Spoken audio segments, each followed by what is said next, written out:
यार आप लोग वीडियोस देख लेते हो लेकिन सब्सक्राइब नहीं करते हो, तो I need your support, please support करिए। मिलते हैं अगली क्लास में, और अगली क्लास में बहुत ही धांसू प्रश्न लाने वाले हैं।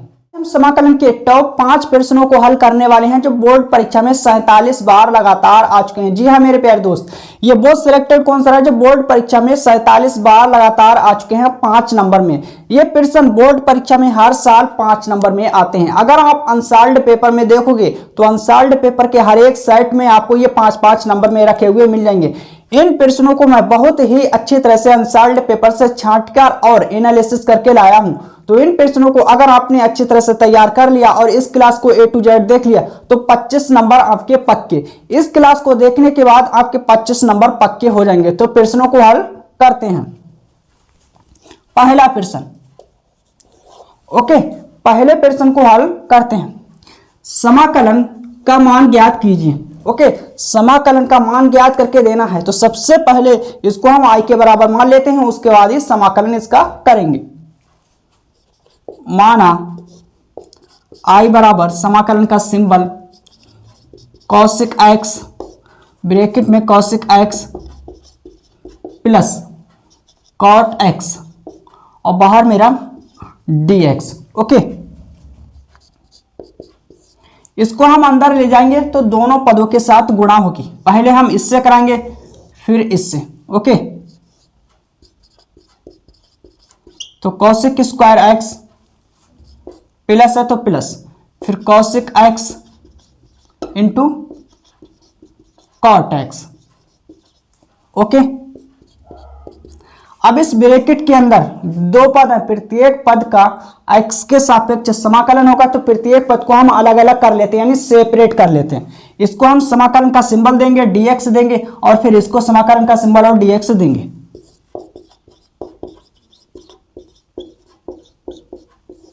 ओके,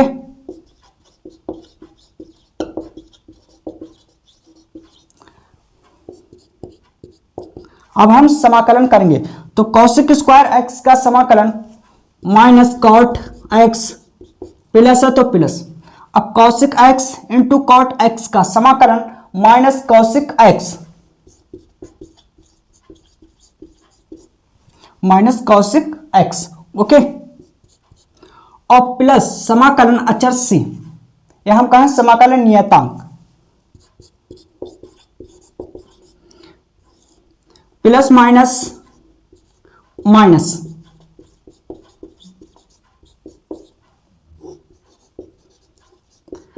आई होप समझ आया होगा। तो यही मेरा फाइनल आंसर है। प्रश्न नंबर 2 को आप हल करेंगे, आप लोग इसे नोट करिए। ओके,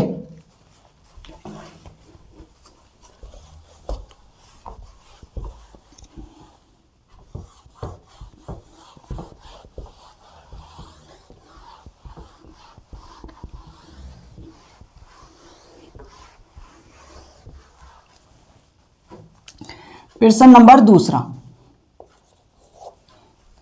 समाकलन को हल कीजिए।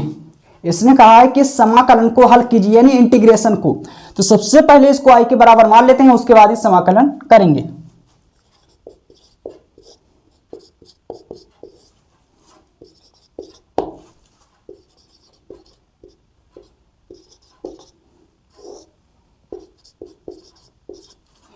बाहर मेरा dx, डायरेक्ट इंप्लाइज इसको हम लिख सकते हैं I बराबर समाकलन का symbol, okay, tan inverse x की पावर 3 गुणा x square upon 1 plus x की पावर 6 और dx। ओके, तो मैंने इसको इस रूप में लिख लिया। अब हम देखेंगे कि इस समाकलन के अंदर वो कौन सी चर राशि है जिसका अपकलन उपस्थित है। इसका अपकलन ये उपस्थित है, तो इसको हम लेंगे और किसी अन्य दूसरी चर राशि के बराबर मान लेते हैं। माना tan इनवर्स x की पावर 3 बराबर t के बराबर मान लेते हैं। ओके, अब हम अपकलन करेंगे, इधर x के सापेक्ष, इधर t के सापेक्ष। अपकलन करने से पहले आपको एक सूत्र पता होना चाहिए जिसकी सहायता से हम अपकलन करेंगे। आप, ठीक है भाई, मैं लिख देता हूं जिसकी सहायता से आपको बहुत ही अच्छी तरह से समझ में आएगा। क्योंकि हम जानते हैं एक फॉर्मूला होता है d upon dx, tan inverse x, यह हम कहें a ओके, जब इसका हम अपकलन करेंगे tan इनवर्स ए का यानी ए के सापेक्ष तो 1 प्लस ए स्क्वायर, ये होता है अपकलन इसका tan इनवर्स ए का। ठीक है, इस सूत्र की सहायता से हम इधर अपकलन करेंगे तो a बराबर काम करेगा x की पावर 3। ओके, अपकलन करेंगे जब इसका तो 1/1 प्लस a बराबर काम करेगा x की घात 3। क्लियर, तो यहां पर a के स्थान पर रखेंगे x की घात 3 और पूरे की घात 2। आई होप समझ आया होगा।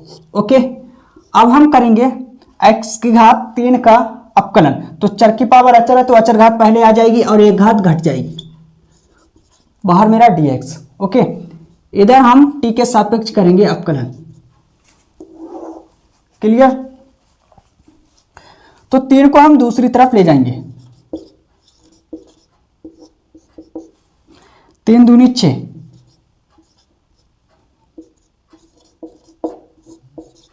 ठीक है, 3 गुणा में है दूसरी ओर बट्टे में जाएगा। अब हम मान रखेंगे i बराबर समाकलन का सिंबल, इसको मैंने क्या माना t। ओके, इसके स्थान पर क्या लिखेंगे, इसकी शक्ल इससे मिल रही है तो इसके स्थान पर ये रखेंगे यानी लिखेंगे। ओके, 1/3 को बाहर निकालेंगे, अचर राशि है। अब यहां पर t की पावर 1 है, चर की पावर अचर घात है। ठीक है, तो अचर घात में हम एक घात जोड़ेंगे और अचर घात नीचे बट्टे में लिखेंगे, t के सापेक्ष समाकलन करेंगे प्लस समाकलन अचर से।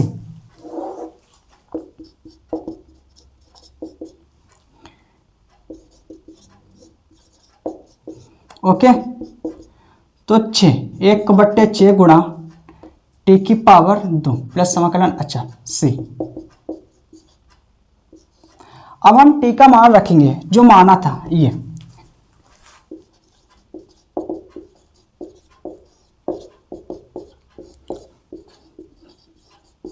तो यही मेरा फाइनल आंसर है।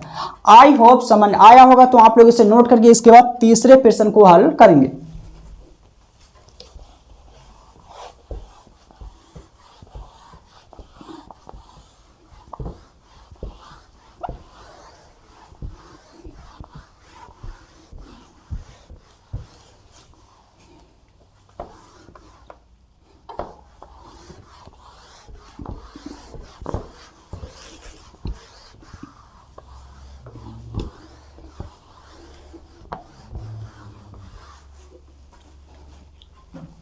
प्रश्न नंबर 3। ओके, समाकलन का मान ज्ञात कीजिए। तो समाकलन का मान ज्ञात करके देना है, इसको हम i के बराबर मान लेते हैं।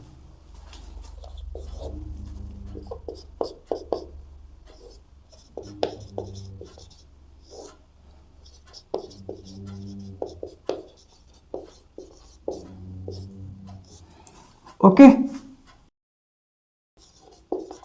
ओके, बाहर मेरा dx।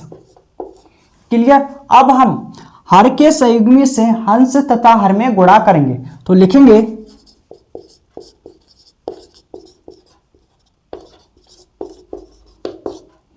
हर के संयुग्मी से हंस तथा हर में गुणा करने पर। ओके, तो मैंने लिखा हर के संयुग्मी से हंस तथा हर में गुणा करने पर। अब ये संयुग्मी क्या होता है, तो सबसे पहले आपको यही सीख लेना है।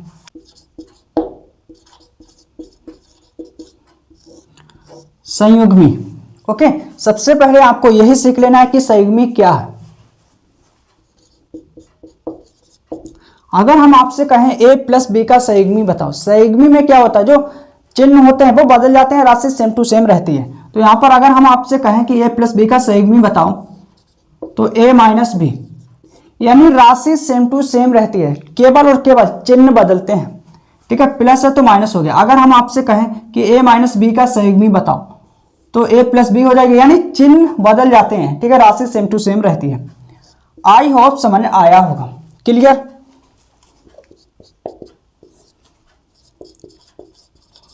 तो हर के संयुग्मी से हंस तथा हर में गुणा करेंगे तो प्लस से माइनस हो जाएगा, राशि सेम टू सेम रहेगी।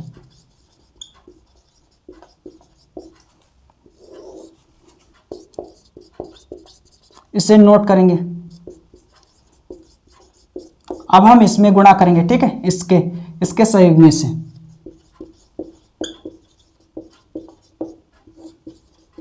और बाहर मेरा dx। Clear. a plus B का अगर हम संयुग्मी निकालेंगे तो a माइनस बी आएगा, ठीक है। इसकी सहायता से यहां पर हर के संयुग्मी से हंस तथा हर में, ठीक है, हमने गुणा किया। अब अंदर गुणा करेंगे, दोनों पदों के साथ गुणा होगी। मैंने कहा जब हम अंदर गुणा करेंगे इसकी तो दोनों पदों के साथ होगी, पहले इससे इसकी, पहले इसकी इससे, फिर इसकी इससे होगी। ओके,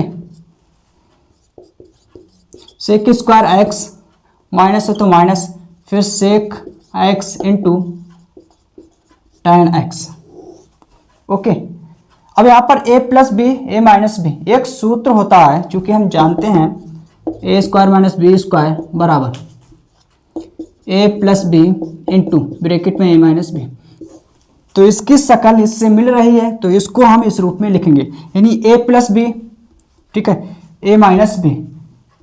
तो इसकी शक्ल इससे मिल रही है तो इसको हम इस रूप में लिखेंगे, sec square x minus tan square x. Okay, बाहर मेरा dx है तो मैंने dx लिखा। क्लियर।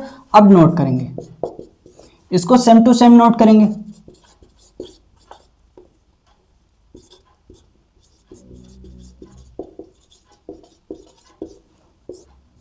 बट तेज के स्थान पर 1 रखेंगे।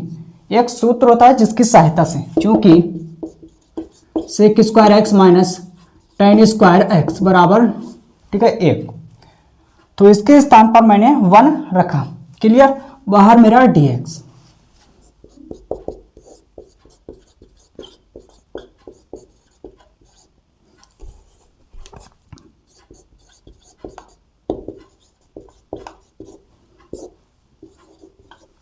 अब हम समाकलन करेंगे। इस ब्रैकेट के अंदर दो पद है, प्रत्येक पद का x के सापेक्ष समाकलन होगा। तो प्रत्येक पद को हम अलग अलग करेंगे, यानी सेपरेट कर लेते हैं। मैंने कहा इस ब्रैकेट के अंदर दो पद हैं, प्रत्येक पद का x के सापेक्ष समाकलन होगा। तो प्रत्येक पद को हम सेपरेट यानी अलग अलग कर लेते हैं। इसे हम समाकलन का सिंबल और dx देंगे, फिर इसे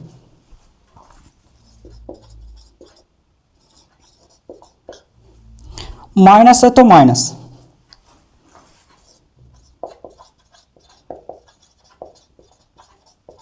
ओके। अब हम समाकलन करेंगे x के सापेक्ष।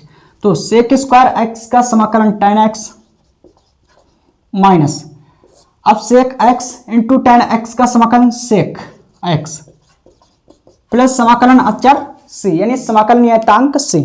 ओके, तो यही मेरा फाइनल आंसर है। आई होप समझ आया होगा। तो आप लोग इसे नोट करके इसके बाद चौथे प्रश्न को हल करेंगे।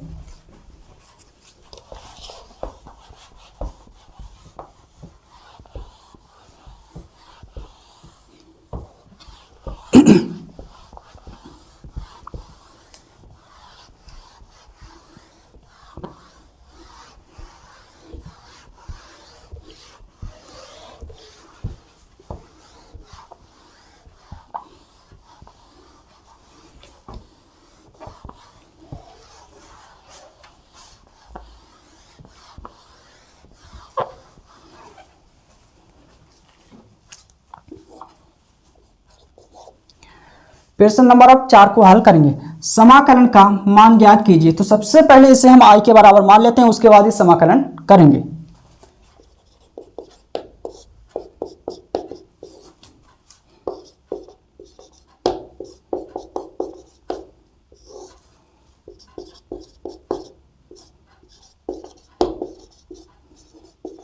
बाहर मेरा dx। ओके, डेट एम्प्लाइज इसको हम लिख सकते हैं i बराबर, क्लियर,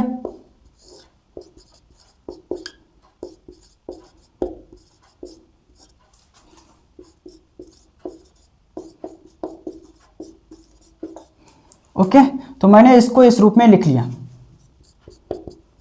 अब इसको हम ऊपर ले जाएंगे कॉस को, तो ये मैंने कहा इस कॉस को हम ऊपर ले जाएंगे तो ये सेक में जाएगा।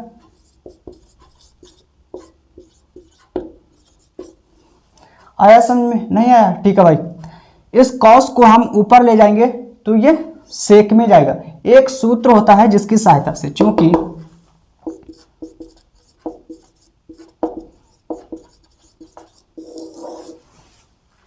ठीक है, तो ये है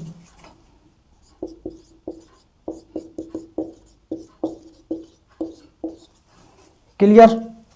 अब हम देखेंगे कि इस समाकलन के अंदर वो कौन सी चर राशि है जिसका अपकलन उपस्थित है। जिस चर राशि का अपकलन उपस्थित होगा इस समाकलन के अंदर उसको हम लेंगे और किसी अन्य दूसरी चर राशि के बराबर मानेंगे। तो इस चर राशि का अपकलन उपस्थित है ये, तो इसको हम किसी अन्य दूसरी चर राशि के बराबर मान लेते हैं। माना e की पावर x इंटू एक्स बराबर t के मान लेते हैं। ठीक है, इधर हम x के सापेक्ष अपकलन करेंगे, इधर t के सापेक्ष। तो यहाँ पर ये प्रथम फलन, ये द्वितीय फलन, ठीक है, गुणन नियम से अपकलन करेंगे।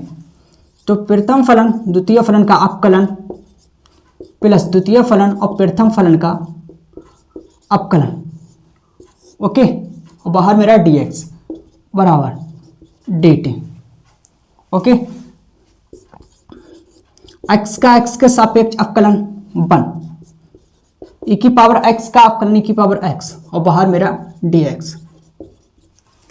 क्लियर? इन दोनों पदों से हम e की पावर x कॉमन लेंगे तो 1 प्लस x बचेगा, dx बराबर dt, ओके।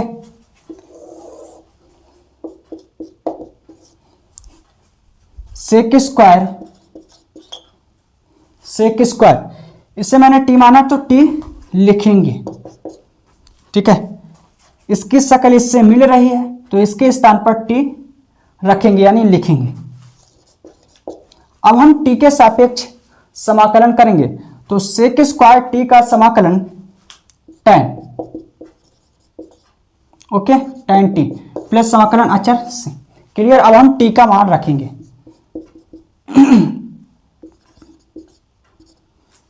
t का मान जो हमने माना,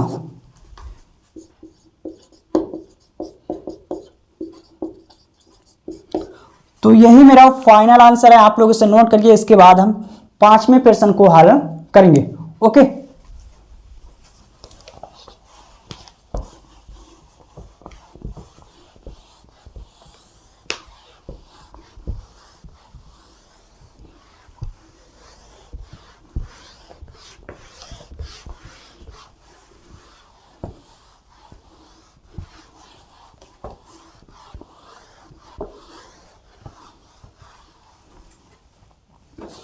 प्रश्न नंबर 5वां, समाकलन का मान ज्ञात कीजिए। तो सबसे पहले इसको हम i के बराबर मान लेते हैं। माना log x into dx। Clear? ये है। अब यहां पर हम x के सापेक्ष समाकलन करेंगे। एक फलन है log x, और आपको यह पता होना चाहिए कि log का समाकलन नहीं होता है। जब आपको एक फलन मिल जाता है और समाकलन नहीं पता होता है, ठीक है, तो हम एक से गुणा करते हैं और फॉर्मेट तैयार करते हैं। उसके बाद हम डिसाइड करते हैं, ठीक है, आइलेट सूत्र के अनुसार हम डिसाइड करते हैं कि प्रथम फलन कौन सा होगा और द्वितीय फलन कौन सा होगा। उसके बाद हम गुणन नियम से समाकलन करते हैं, ओके। तो हम एक से गुणा करेंगे और फॉर्मेट तैयार करेंगे।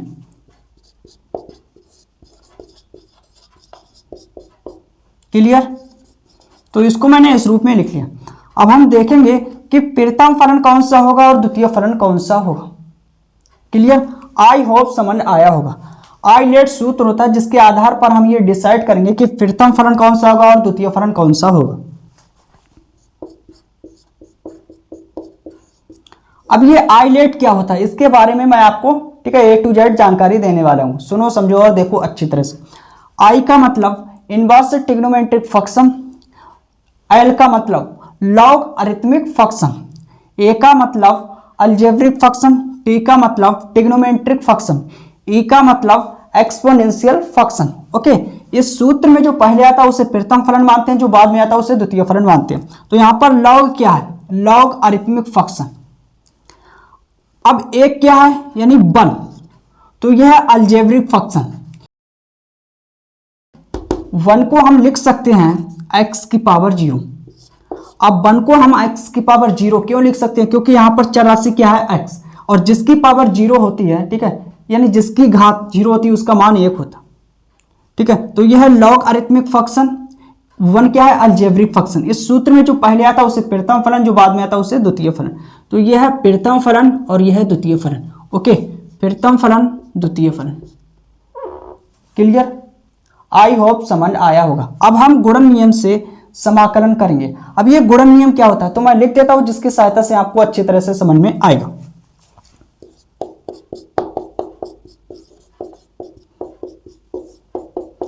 प्रथम फलन द्वितीय का समाकलन माइनस प्रथम फलन का अपकलन और द्वितीय फलन का समाकलन। ओके, अब इस पूरे का समाकलन, मैंने कहा प्रथम फलन द्वितीय फलन का समाकलन, प्रथम फलन का अपकलन, द्वितीय फलन का समाकलन। अब इस पूरे का समाकलन। ओके,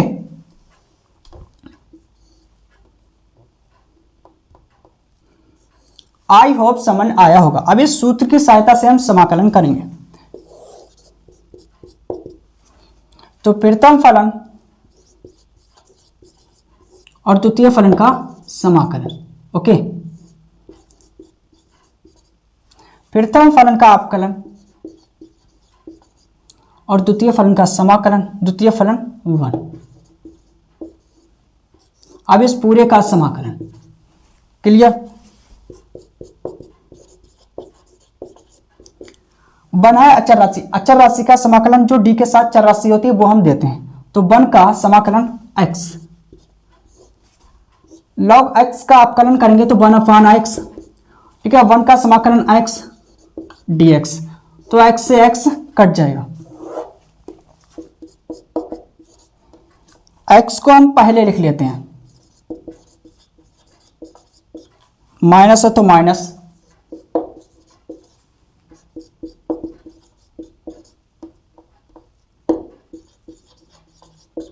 वन का समाकलन x और प्लस समाकलन अचर c। ओके, अब इन दोनों पदों से x कॉमन लेंगे।